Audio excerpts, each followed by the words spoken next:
welcome them at the front door. And we recently went to a really neat shop not too far from here, about an hour away. It's called the Kohler Gardener in Kohler, where the ladies there showed us how to make a really unique and beautiful fall wreath. Hi Amy, we're going to show you how to make a great wreath for your front door, great fall wreath. What we did is we started out with a grapevine wreath. You can get these anywhere. We sell them here at the Kohler Gardener. Then I added in some chicken wire, kind of an unusual material to use, but it adds a lot of texture, great weight, great dimension to it. So I sort of just bundled that up and attached it to a few spots here on the wreath, trying to follow the flow of the wreath. Then I went in and I started to add some little bunches of dyed wheat. It's an orange dyed wheat. We have it in all different colors to choose from, which is a great, color accent. Then I went ahead and I added some chili peppers, dried chili peppers that I just got from the grocery store.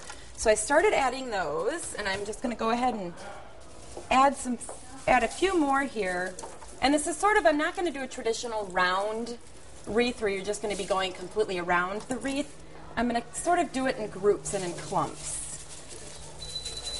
So I'm going to add these, and I'm just wiring them on. I wired everything on. If you're going to use it outside, wire is your best bet.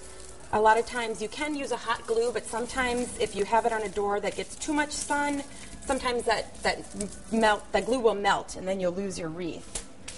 So I'm finished adding my chili peppers here. And there's all kinds of things that you can use for fall, different pods, different grasses.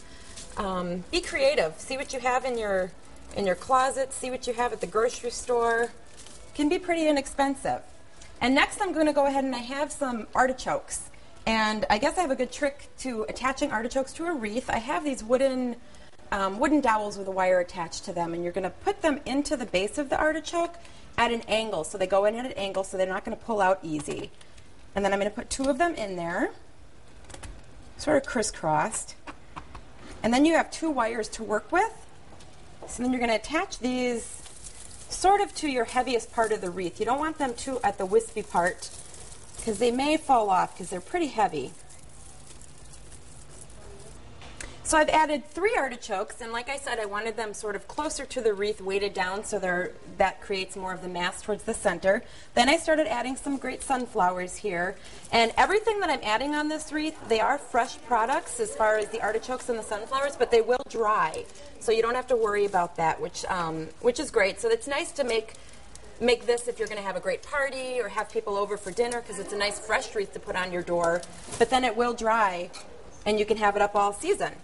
So I'm adding these sunflowers, and what I did with the sunflowers, just a little trick here, versus trying to pierce the stem, a lot of times the stem will rip, I created almost like a horseshoe pin, and I poked it through the center of the sunflower, pulled it out the bottom. That way you're not going to lose it, and you're going to make sure that's fastened tightly to your wreath.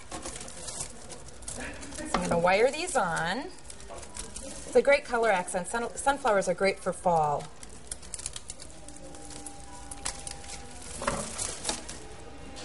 I'm going to add a few more here.